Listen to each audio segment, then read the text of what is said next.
بسم اللہ الرحمن الرحیم۔ معزز ناظرین و سامعین کرام، السلام علیکم ورحمۃ اللہ وبرکاتہ۔ دولت مند صحابہ کرام کی سیریز میں ہم آج جن صحابی کا ذکر کریں گے ان کا نام حضرت عمر فاروق رضی اللہ عنہ ہے۔ آپ کا اصل ذریعہ معاش تجارت ہی تھا، مگر مدینہ پہنچ کر آپ نے زراعت بھی شروع کر دی تھی اور پھر تجارت کو اتنی وسعت دی تھی کہ اس کی شاخیں ایران تک پہنچ گئی تھیں۔ آپ کا تجارتی مشغلہ اگرچہ ابتدائی ایام خلافت میں رک گیا تھا، مگر بعد میں آپ رضی اللہ عنہ نے اسے پھر جاری کر دیا۔ ایک بار کچھ روپیہ کی ضرورت ہوئی تو آپ عبد الرحمن بن عوف رضی اللہ عنہ سے قرض طلب کرنے کے لیے گئے۔ انہوں نے کہا، آپ امیر المومنین ہیں، بیت المال سے قرض لے لیجئے۔ آپ نے فرمایا، میں بیت المال سے ایک پائی نہیں لے سکتا، تم نے دینا ہو تو دے دو۔ آپ ابتدائی دور خلافت میں بیت المال سے صرف 2 درہم روزانہ تنخواہ لیتے تھے، جس سے بمشکل کنبے کا گزارا ہوتا تھا۔ جب آپ سے زیادہ تنخواہ لینے کے متعلق کہا جاتا تو آپ فرماتے کہ میرا حق مسلمانوں کے مال میں صرف اتنا ہے جتنا یتیم کے مال میں ولی کا ہوتا ہے۔ آپ کے دور خلافت میں جب فتوحات کا تانتا بند گیا، اطراف و اکناف سے روپیہ برسنا شروع ہوا، مال غنیمت اور خمس کا ڈھیر لگ گیا اور خزانہ بھر گیا، تو آپ نے صحابہ کرام رضی اللہ عنہم کی بڑی بڑی تنخواہیں مقرر کر دیں، جس کا مختصر نقشہ تاریخ کی چند معتبر کتب مثلا مکریزی، بلازری اور کتاب الخراج وغیرہ سے لیا جا سکتا ہے، تاکہ آپ اس سے نہ صرف بیت المال ہی کی اہمیت کا اندازہ لگا لیں بلکہ یہ بھی سمجھ لیں کہ جب عوام کو اتنی بڑی بڑی تنخواہیں مل رہی ہوں گی تو ان کی مالی حالت کیسی ہوگی۔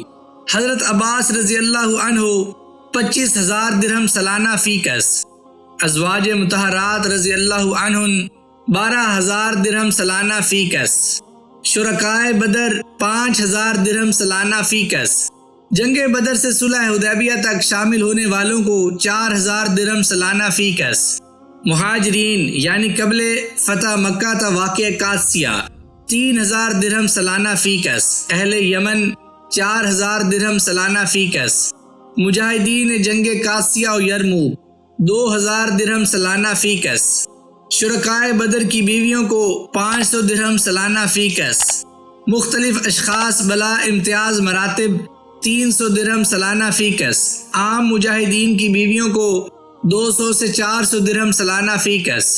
ان تنخواہوں سے گویا سارا عرب نہ صرف خوشحال ہو گیا بلکہ اسلامی فوج بن گیا تھا۔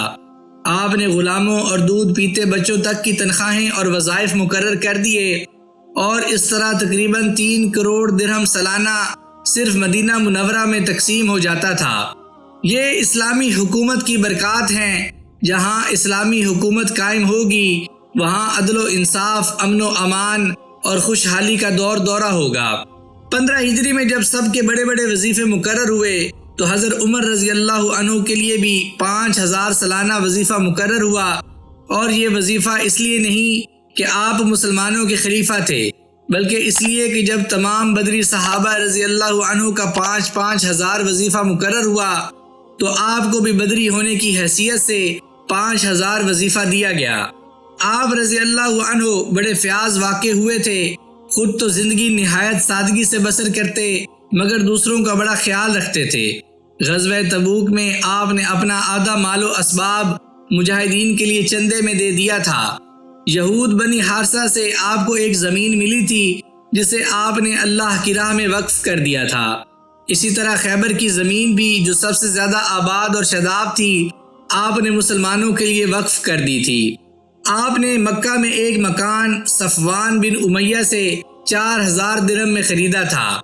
آپ نے خاندان نبوت سے تعلق پیدا کرنے کے لیے حضرت ام کلثوم رضی اللہ عنہا سے، جو حضرت فاطمہ رضی اللہ عنہا کے بطن سے حضرت علی رضی اللہ عنہ کی صاحبزادی تھیں، 17 ہجری میں نکاح کیا، جس کا مہر 40,000 درہم ادا کیا تھا۔ جب آپ دنیا سے رخصت ہوئے تو کاروباری سلسلے میں 80,000 قرض چھوڑا جو آپ کے صاحبزادے عبداللہ رضی اللہ عنہ نے فوراً ادا کر دیا۔ معزز ناظرین و سامعین کرام، دولت مند صحابہ کرام کی سیریز میں 7ویں نمبر پر جن صحابی کا ذکر کیا جاتا ہے ان کا نام حضرت عبداللہ بن عمر رضی اللہ عنہ ہے۔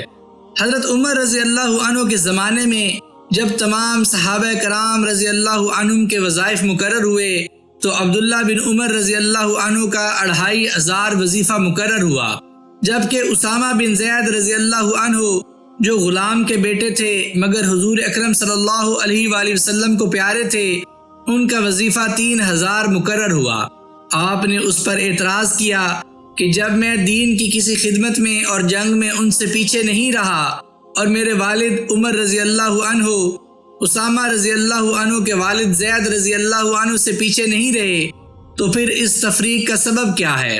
حضرت عمر رضی اللہ عنہ نے فرمایا، یہ تو تم سچ کہتے ہو مگر حضرت صلی اللہ علیہ وآلہ وسلم ان کے والد کو تیرے والد سے اور ان کو تجھ سے زیادہ محبوب رکھتے تھے۔ اس واقعے سے حضرت عمر رضی اللہ عنہ کے عدل و انصاف اور حب رسول صلی اللہ علیہ وآلہ وسلم کا خوب اچھی طرح پتہ چلتا ہے۔ حضرت عبداللہ بن عمر رضی اللہ عنہ بہت سی لگانی زمینوں کے مالک تھے، یعنی آج کل کی اصطلاح میں بہت بڑے جاگیردار تھے۔ آپ بڑے دولت مند ہونے کے ساتھ ساتھ بہت بڑے سخی بھی تھے، چنانچہ ایک ایک نشست میں 20-20 ہزار درہم تقسیم کر دیا کرتے تھے اور 2-3 ہزار کی رقمیں تو عموماً خیرات کیا کرتے تھے۔ 3-4 مرتبہ آپ نے 30 ہزار کی رقمیں اللہ کی راہ میں یکمشت دیں۔ جب آیت کریمہ لن تنالوا البر حتی تنفقوا مما تحبون نازل ہوئی تو آپ کا ہاتھ اتنا کشادہ ہو گیا کہ گویا آپ کو اب کسی چیز سے محبت ہی نہیں رہی۔ جو آپ رضی اللہ عنہ کو سب سے زیادہ پیاری اور اچھی معلوم ہوتی وہی چیز اللہ کی راہ میں دے دیتے۔ جب آپ رضی اللہ عنہ کے غلاموں اور لونڈیوں کو یہ پتہ چلا تو وہ آپ کے مقبول نظر ہونے کے لیے زیادہ خدمت کرتے اور زیادہ عبادت کرتے، کیونکہ آپ عابد لوگوں کو زیادہ پسند کرتے تھے، جس کا نتیجہ یہ ہوتا کہ آپ انہیں آزاد کر دیتے۔ کسی نے کہا کہ جناب وہ تو آپ کو دھوکہ دینے کے لیے ایسا کرتے ہیں۔ آپ نے فرمایا جو ہمیں اللہ کے لیے دھوکہ دیتا ہے ہم اس کا دھوکہ کھا لیتے ہیں۔ آپ نے اپنی زندگی میں 1000 سے زائد غلام آزاد کیے جن کی قیمت لاکھوں تک پہنچتی ہے۔ ایک بار آپ صدقہ کر رہے تھے، 20,000 درہم تقسیم ہو چکے کہ کچھ لوگ بعد میں آئے۔ اب آپ کے پاس اور کچھ نقد موجود نہ تھا، جن لوگوں کو پہلے دے چکے تھے انہی سے کچھ رقم بطور قرض لی اور بعد میں آنے والوں کو دے دی۔ حضرت عطا رحمۃ اللہ علیہ کہتے ہیں کہ ایک بار حضرت عبداللہ بن عمر رضی اللہ عنہ نے مجھ سے 2000 درہم قرض لیے۔ جب واپس ادا کیے تو گنتی میں 200 زیادہ آ گئے۔ میں جب واپس دینے گیا تو فرمایا جو ہم ایک بار دے دیا کرتے ہیں پھر واپس نہیں لیا کرتے۔ ایک بار امیر معاویہ رضی اللہ عنہ نے آپ کے سامنے 1 لاکھ کی رقم اس خیال سے پیش کرنی چاہیے کہ آپ یزید کی خلافت پر راضی ہو جائیں۔ اس وقت یہ معاملہ ابھی زیر غور تھا۔ آپ نے یہ کہہ کر رقم ٹھکرا دی کہ میرا ایمان اتنا ارزاں نہیں ہے۔ آپ اکثر بیش قیمت لباس پہنا کرتے تھے۔ حضرت نافع رضی اللہ عنہ کہتے ہیں کہ میں نے ان کو 500 تک کی چادر اوڑھے دیکھا ہے، مگر آپ رضی اللہ عنہ نے اخیر عمر میں سادگی اختیار کر لی تھی اور سب کچھ اللہ کی راہ میں لٹا دیا تھا۔ معزز ناظرین و سامعین کرام، آج کی قسط میں بس اتنا ہی۔ دولت مند صحابہ کرام کی سیریز میں آگے آنے والی مزید دلچسپ ویڈیوز کو دیکھنے کے لیے اس چینل کو لائک، شیئر اور سبسکرائب ضرور کر دیجیے گا اور ساتھ دیے گئے بیل کے آئیکن کو بھی دبا دیجیے گا۔ مجھے اپنی دعاؤں میں یاد رکھیے گا۔ جزاک اللہ۔